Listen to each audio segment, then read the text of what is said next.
Alright, time for the final video in this 4-video marathon. So let's talk about reviving a sustainable population. Now, many countries, especially in the Western world, but also in the East, for example, Japan, South Korea, the PRC, are reproducing at rates lower than what is sustainable for the population. At bare minimum, population growth by births should be at replacement levels, roughly 2 births per woman. This can vary depending on the amount of men and women in the population, not to mention you have to count for deaths, so usually it's a bit higher. But in order to bring things back to that level, several things must be done, because otherwise you have an issue. Even when immigration is proposed, you still have a massive problem because with immigration, you of course have less children initially, because it's adults you are calling up or allowing in, which means less demand for such products that babies would use, and of course, just more demand for things immediately, like housing and such, which puts a lot more pressure immediately on the housing market. Plenty of issues with just relying on immigration. It can be used to increase the population, but a population must be sustainable. So what must be done? We've tried price controls. Do not work, especially when it comes to housing. What ends up happening is instead, people don't release the housing, or they just basically don't build anymore, because why would you build anymore if you're going to have it stuck at price controls? So instead, what should be done is that we need to get rid of the property taxes, so that buying a home and renting is cheaper. Now, of course, the initial person who will benefit is the owner of the house itself. And of course, farmers, because, well, now their farms are getting taxed less, which will help later as well. But for the housing specifically, this puts a downward pressure because, well, let's face it, it's a lot easier if you're a new owner of a home or a renter to say, lease your house, or ask for rent that's cheaper while making the same margins as someone else previously when the property taxes were higher. It puts a downward pressure on the pricing so that homes and rents are cheaper, allowing it to be far more affordable for the average person to live. And of course, this carries a lot of other benefits because, well, as mentioned, it means farms have benefits. They don't have to pay as much for their land. But also, if you're a construction conglomerate or even just a small construction firm, and you hear, wait, the properties we own aren't getting taxed?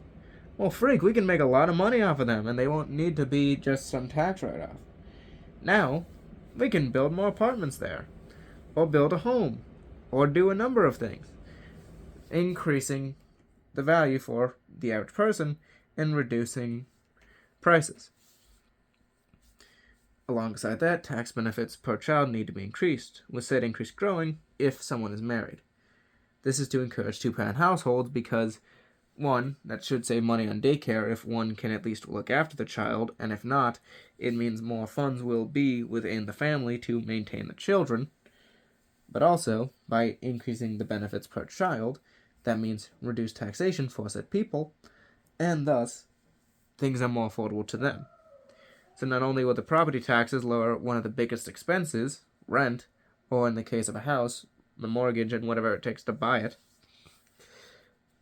but with the tax benefits, you should have more money as well to handle everything else, allowing for increased savings, which are needed for raising children. Children are expensive. I would know. I was one. And I'm sure you were too, so you can have a good idea from there. But of course, prices as a whole need to fall. Now, this can be achieved by a number of methods. I, of course, do not favor price controls, as I find them to be counterproductive, to say the least, when it comes to this. But they do need to fall, and one of the best ways is either loosening regulations, increasing gas production, or finding other ways of maximizing efficiency. Reducing taxes will help, of course, but when you're looking at it as an immediate thing, most likely the best is just to increase production. And that tends to come from lower regulations, increased investment, etc. And so prices will have to dip. Now, how to do that can be its own other video. Even with the suggestions I've gone over, some more in-depth discussion can fall upon them. but without question, it is important. And of course, as a final note, savings do need to increase.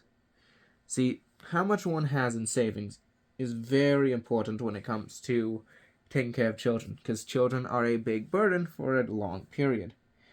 We're looking at around 17 to 18 years, and while you have to pay a bit less, arguably later on, because you have them being able to work a part-time job potentially, it is still a massive sunk cost. Not to mention, if you decide to pay for your kid's college, well, that's a massive cost too. So you need a lot of savings. Now, an individual can do that themselves and start working on that, but the government can also incentivize savings by encouraging people to invest in the S&P, set up IRAs, do a number of things. Basically, the person needs to have more money ready so that when they do have a kid, they have the effective money to take care of them, and even after that, enough money to maintain stability even after the kids are gone. You don't want someone to be stuck at just one child. You want two, at minimum. And so you need a lot of savings. Now, prices falling will definitely help with that. Saving money on housing will definitely help with that. And better tax benefits will definitely help with that. But the people need to actually save the money. You can't just have it immediately spent. Now, farmers, importantly, losing the property taxes and instead selling their food at cheaper rates can help as well, especially with the prices falling. But someone still needs to look at their budget and say, we need to save this much money. We need to take this much and invest it so that we have more money later. And that's something only a person can decide for themselves. That is an individual thing. These can all be done through some level of policy. This must be done at an individual level. People need to save money. They need to actively choose. There's apparently a game that is triggering a lot of gamers. I believe they call it Fatherly Instincts. Do I believe it fully? Not really. I'm sure plenty have such feelings, but it's definitely not a full intention for it. Because I'd wager they need a bit more than that just to have some fatherly instincts. They probably feel at least close to it. But if they really want to embrace those fatherly instincts, if they really want to have a kid, they need savings. And so they need to budget themselves. Plan out and understand and assume responsibility that if they want a kid, they're going to need money. They need to raise from the quarters that they have and invest it appropriately so that they have enough money for that sustainable population. So they have enough money to reproduce and maintain their children after such reproduction. That's what they need to do. I do apologize for any noise you hear. That's some dogs. There are dogs in the neighborhood. Go figure. Noise. And yes, mine are likely involved too. Of course. But yes, as an individual, you need to choose savings. I do apologize. I think that no was my mom trying to settle down the dogs. It does seem to have worked so far, so let's see how that goes. But regardless, it's time to wrap up. When it comes to a sustainable population, these are what needs to happen.